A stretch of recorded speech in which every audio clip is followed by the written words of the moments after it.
El gobierno trabaja en un nuevo decreto para la focalización de los subsidios a los combustibles. Así lo anunció el ministro de Hidrocarburos, Carlos Pérez García. Según el funcionario, se quiere racionalizar el subsidio de las gasolinas Extra y Ecopaís, aunque todavía no se conocen valores y no hay decisiones sobre el diésel. En los próximos días, el Ejecutivo emitirá un nuevo decreto que establecería la focalización de los subsidios a los combustibles. No hay ninguna decisión tomada todavía en relación al tema. Antes de viajar la mañana de este jueves para reunirse con autoridades de la Amazonía, el ministro de Energía y Recursos Naturales, Carlos Pérez, se refirió al tema en el aeropuerto de Quito, en Tababela. El acuerdo que se ha llegado con los líderes indígenas es que se trabaje con la gasolina extra y que trate de evitarse incrementar los precios del diésel. Sobre el subsidio al diésel, el funcionario precisó que aún no hay una decisión en firme. Vamos a ver si llegamos a un acuerdo, si es que se puede hacer algo con el diésel. Si no es posible, pues no se tocará el diésel y quedaremos ahí. La reforma en materia tributaria es otro mecanismo que plantea el gobierno para generar más recursos. El presidente hará los anuncios muy concretos y enviaremos ya el proyecto a la Asamblea. No va a existir un incremento del IVA. Eso no consta en el proyecto de reforma tributaria. Segundo, que se elimina el anticipo del impuesto a la renta como una decisión que permite mejorar la competitividad de los pequeños y medianos productores. Un texto del que también estará pendiente el Fondo Monetario Internacional. La actualidad, los protagonistas, el análisis y la información en Contacto Directo.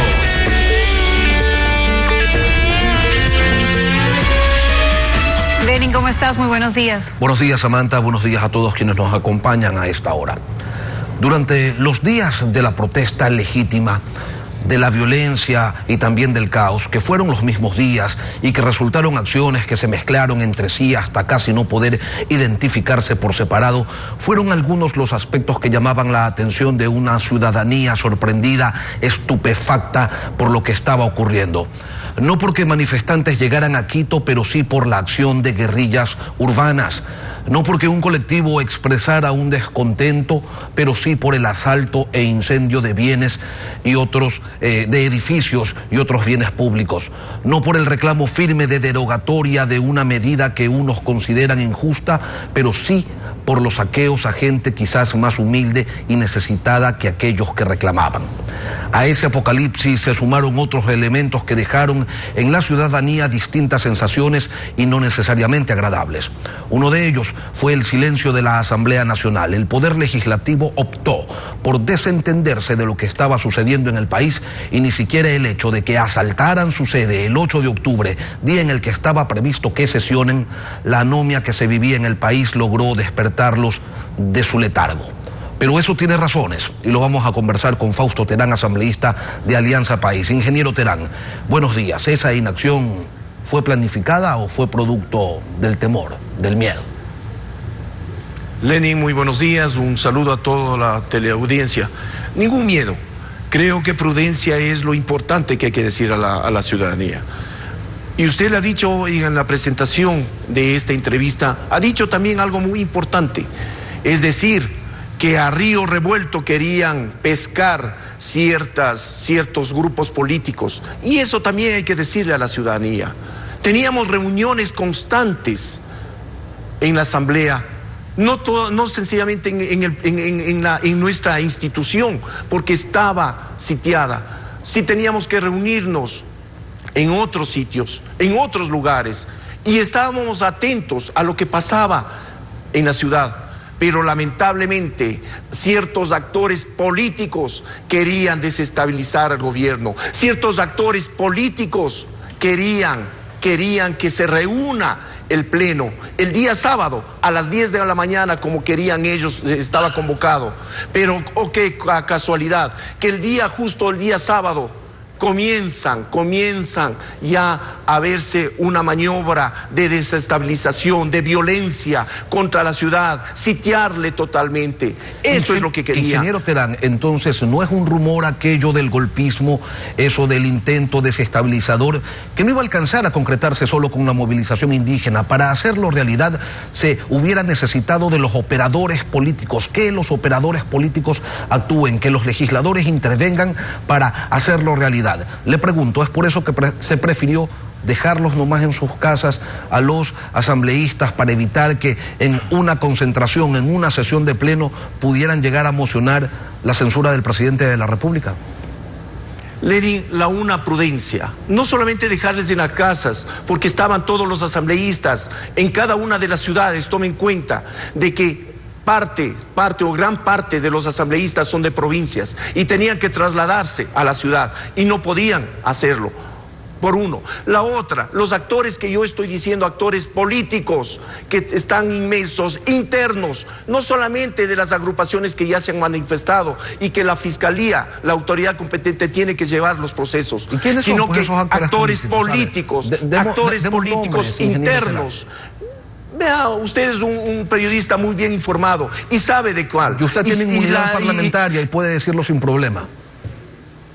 Lenin, una parte importante, la fiscalía tiene ya datos importantes que está siguiendo con los procesos. Eso es importante, que tiene que llevarlo. Y tenemos que desenmascarar a esos actores que dicen que están internamente, que dicen que están apoyándole al gobierno, pero lo que querían en ese momento es solamente para sus intereses muy personales. Yo lo quiero invitar a escuchar lo que dijo en este espacio Eliseo Azuero, legislador del Bloque de Acción Democrática Independiente, precisamente sobre estas intentonas. A ver, la mayoría móvil no apoya al gobierno, apoya la institucionalidad. Yo no soy gobernista, he criticado mucho al gobierno e inclusive en esta medida le he criticado por no haber consultado y no haber previsto lo que debía pasar. Para eso hay inteligencia, para eso tiene 1000 mecanismos para lograr saber lo que podría pasar luego de la erogación de esta medida. El acuerdo de gobernabilidad que tiene el oficialismo con otras bancadas legislativas no era un elemento lo suficientemente fuerte para que tengan ustedes la confianza de convocar e instalar a la Asamblea a fin de que emita un pronunciamiento o para que actúe en respaldo a la institucionalidad que se veía socavada por los acontecimientos. ¿O es que temían ustedes que en medio del caos se abriera un espacio para los pescadores a río revuelto? Usted dice, ciertos actores políticos, pero ¿eran mayoría? ¿Tenían los votos necesarios para desestabilizar al país?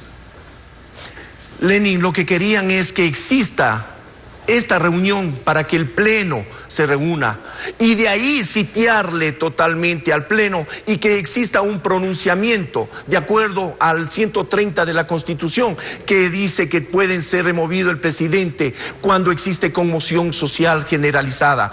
Eso es lo que querían, plantear un cambio del orden del día y llevarlo a otros extremos. De allí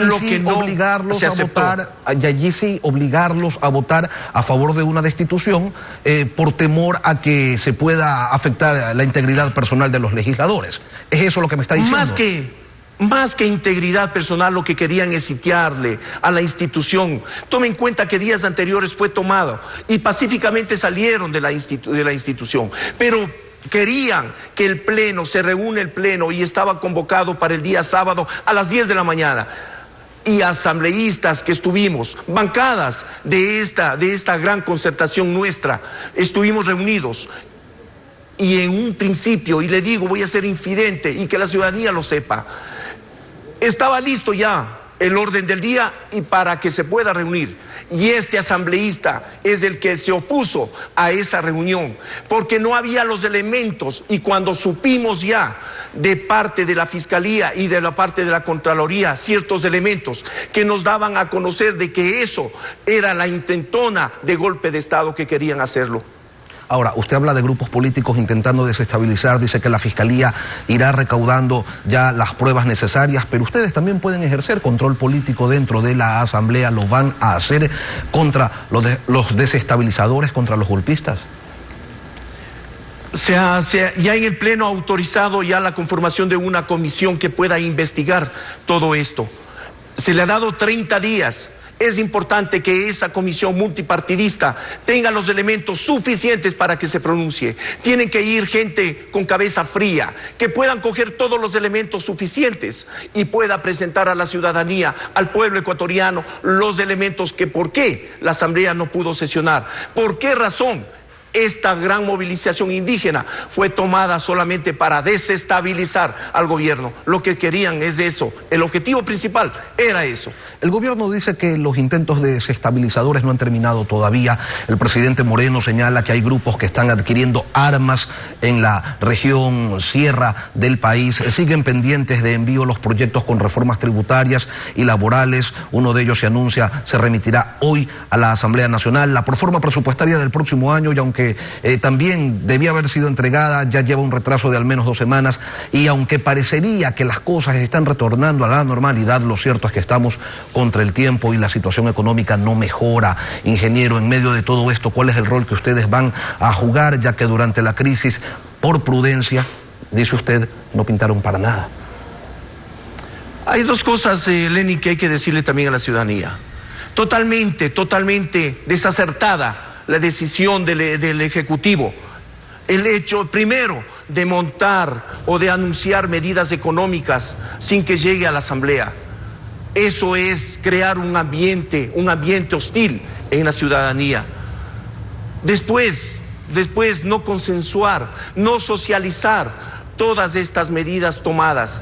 No estamos diciendo que no son necesarias para nivelar la economía del país, pero la forma como fue planteada.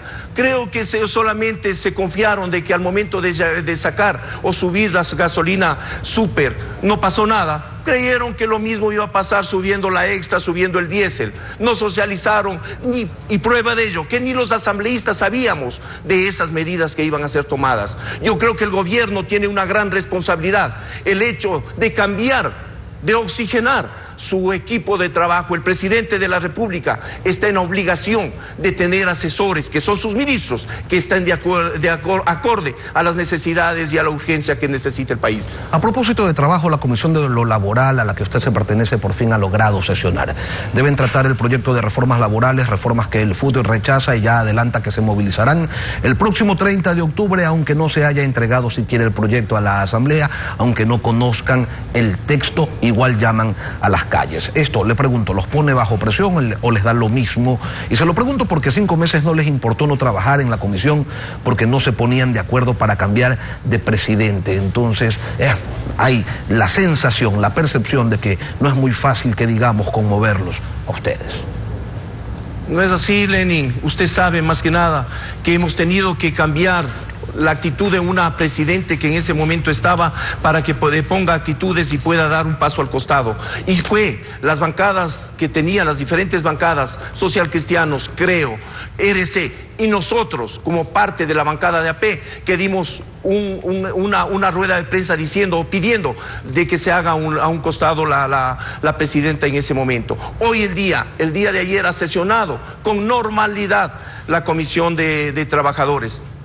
Y hay que decirlo, llamar a una paralización, a una huelga el 30, que hemos salido, el país que ha salido ya después de 12 días de una paralización, volver otra paralización, ¿es acaso irse en beneficio de los trabajadores? Y como usted lo dice, Lenin, sin tener todavía conocimiento alguno de qué reformas vienen. Primero, lo que pido a esa dirigencia sindical es primero analizar los contenidos para después pronunciarse, y también no solamente criticar, decir no vale, sino criticar y dar también sus alternativas, que eso es lo que el país necesita de esta dirigencia responsable. Fausto Terán, asambleísta de Alianza País, gracias por venir a Contacto Directo.